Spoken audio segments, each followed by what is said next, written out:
Je vous ai fait il y a quelque temps une intro avec un requin. C'est mon animal préféré. J'aime les requins, en particulier le grand requin blanc. Cela remonte à loin pour moi, vous savez, c'est... Enfin, j'aime les requins, mais je suis pas du genre à en porter en sautoir, vous savez, ou en tatouage, etc., comme les amoureux des dauphins, par exemple. Vous savez, cet animal vicieux et maléfique. J'ai toujours détesté les dauphins, et j'aime les requins. Le dauphin, sous ses airs de gentille bestiole, c'est un truc particulièrement vicieux. De nombreuses histoires circulent sur les agressions dont ont été victimes des nageuses. Si l'on compare cet animal avec le requin, qui lui est ouvertement un prédateur, ce que je veux dire c'est qu'il n'y a pas de surprise. Le requin est pur. À mes yeux, il incarne même la pureté. C'est important la pureté. Oui, bon, l'image d'Épinal liée à la pureté, c'est la couleur blanche, les enfants, la jeune fille diaphane, les fleurs, etc. Les clichés en somme. Mais considérez un instant le requin. C'est un chasseur parfait, adapté à son milieu. C'est même un animal qui n'a pas changé depuis la préhistoire tellement il est adapté.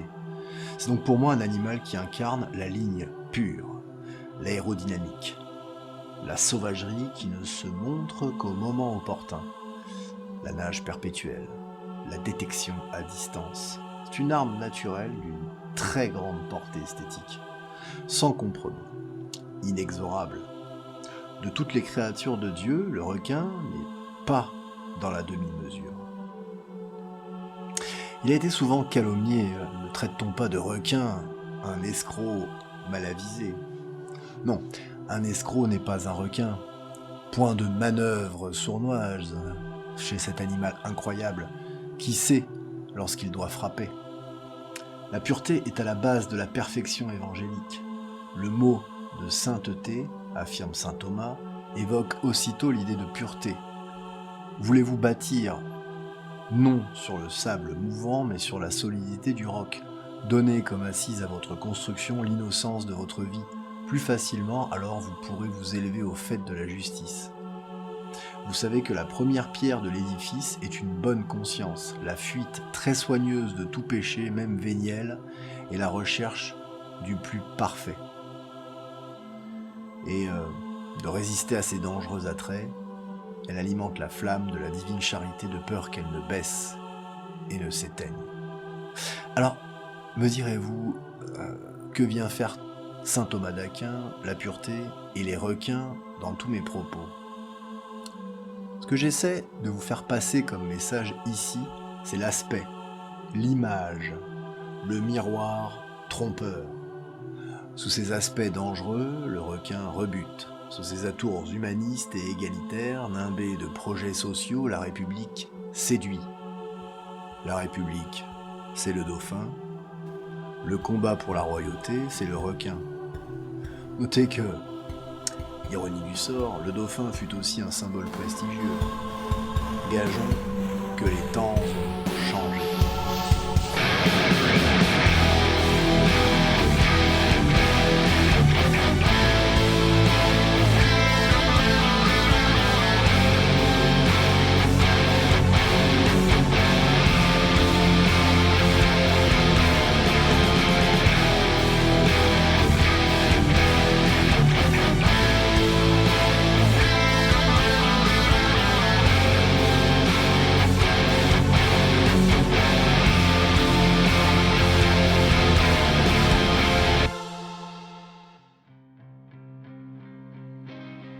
Sous le prétexte de sauver des vies, on a mis les Français et une belle partie de la population mondiale en quarantaine.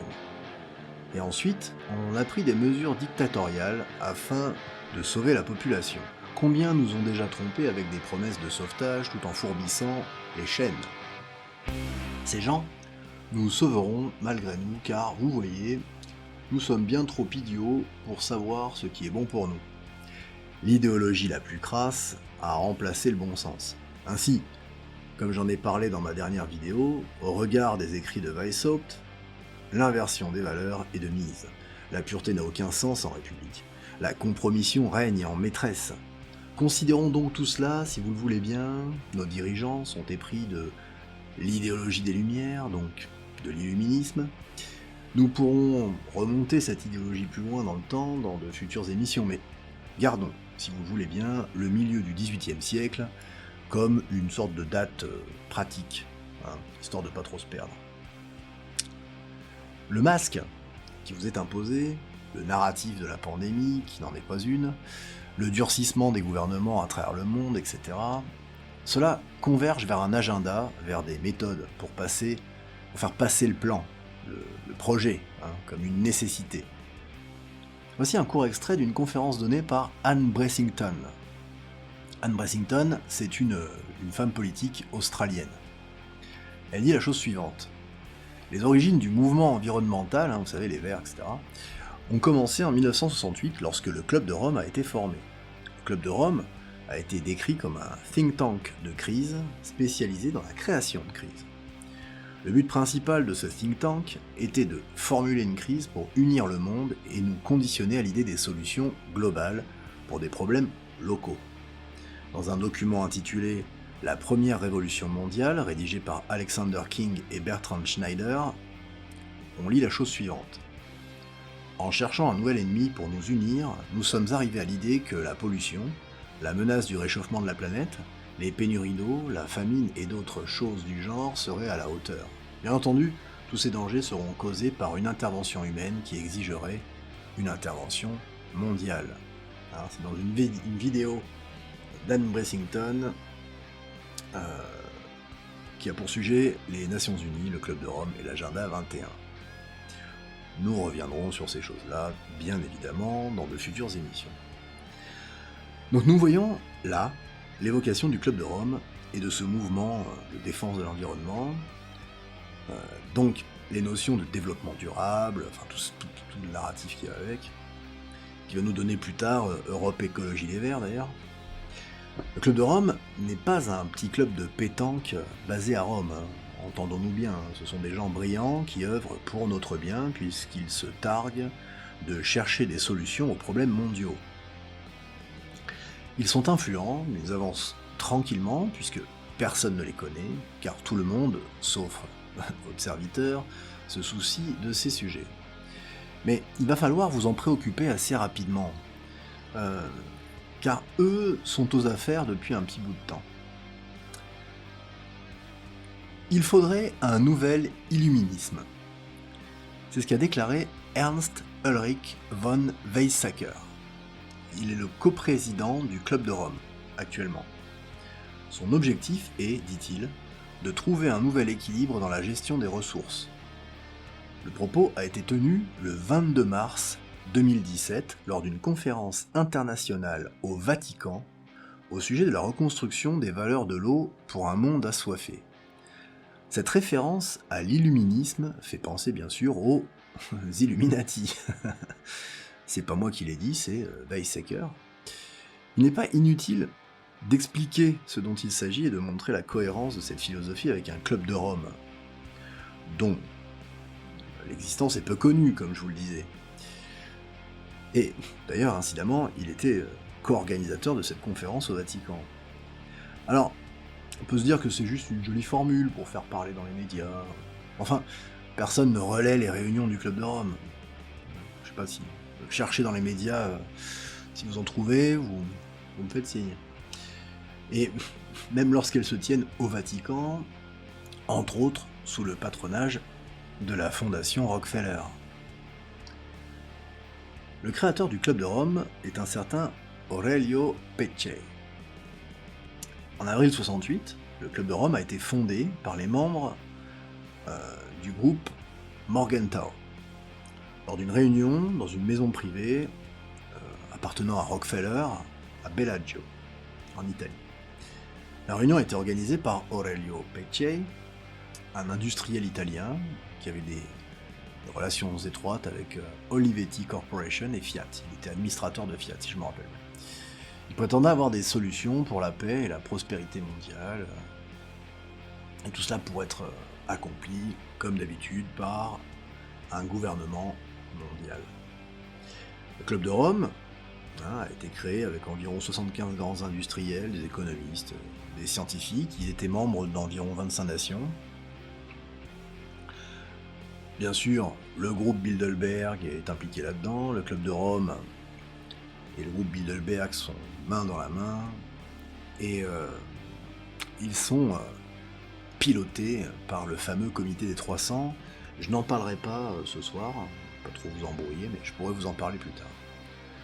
Bon nombre des membres du club de Rome, proviennent de l'OTAN, bien sûr, étant en mesure de créer beaucoup de ce que l'OTAN prétend être ses politiques. C'est-à-dire qu'en fait, les politiques du club de Rome transpirent à travers l'OTAN.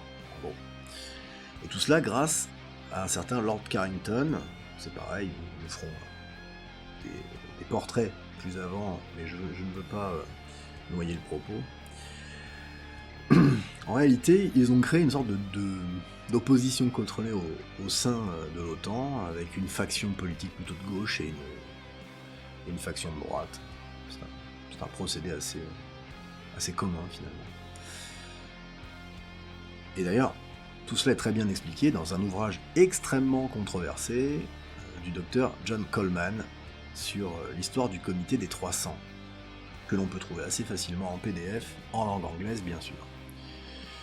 La doctrine fondamentale du club de Rome prend racine dans un livre de Petchay qui s'appelle Human Quality. Je cite: pour la première fois depuis que le premier millénaire fut abordé par la chrétienté, de larges masses de population sont dans l'expectative quant à leur futur, face à quelque chose d'inconnu qui pourrait changer entièrement leur destin collectif. L'homme ne sait pas comment être réellement un homme moderne. L'homme a inventé l'histoire du méchant dragon, si tant est qu'il y ait eu un méchant dragon. En fait, c'est l'homme lui-même. Nous avons ici le paradoxe humain. L'homme, piégé par ses extraordinaires capacités et ses accomplissements, comme dans des sables mouvants. Plus il utilise sa puissance, plus il en a besoin. Nous ne devons jamais se lasser de répéter comme il est futile de mettre sur un pied d'égalité l'état pathologique présent et l'inepte adaptation des systèmes humains aux crises cycliques ou à des événements passagers. Depuis que l'homme a ouvert la boîte de Pandore des nouvelles technologies, il a souffert de la prolifération incontrôlée des populations, la folie de la croissance, les crises énergétiques, la raréfaction actuelle et future des ressources, la dégradation de l'environnement, la folie nucléaire et toute une cohorte d'afflictions reliées à cela.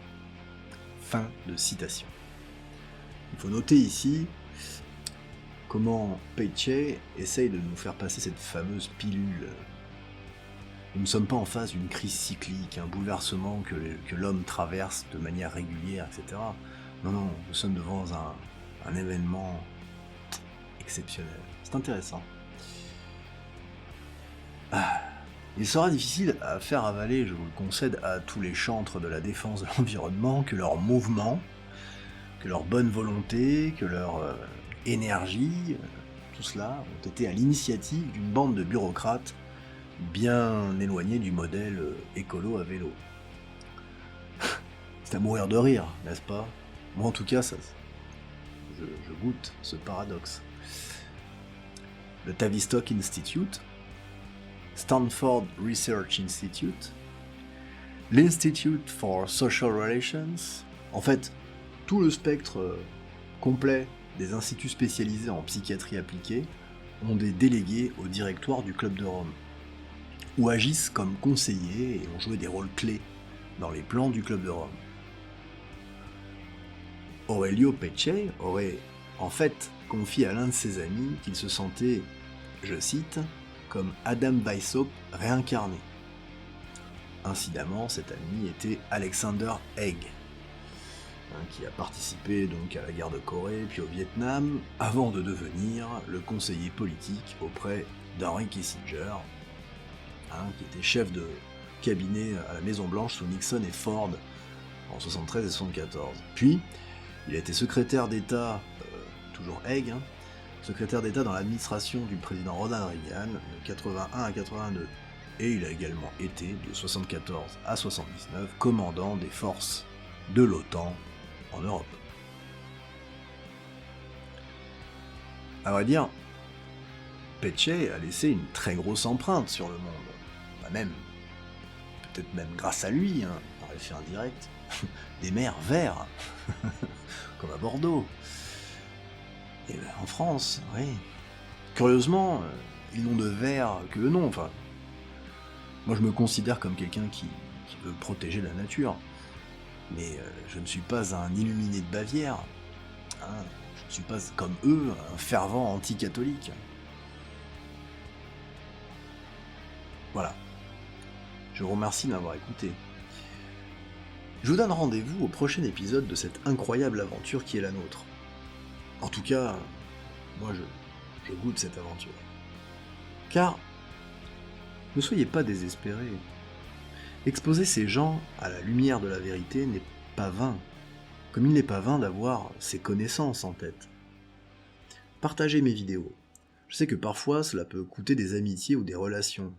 Mais sont-elles réellement des amitiés ?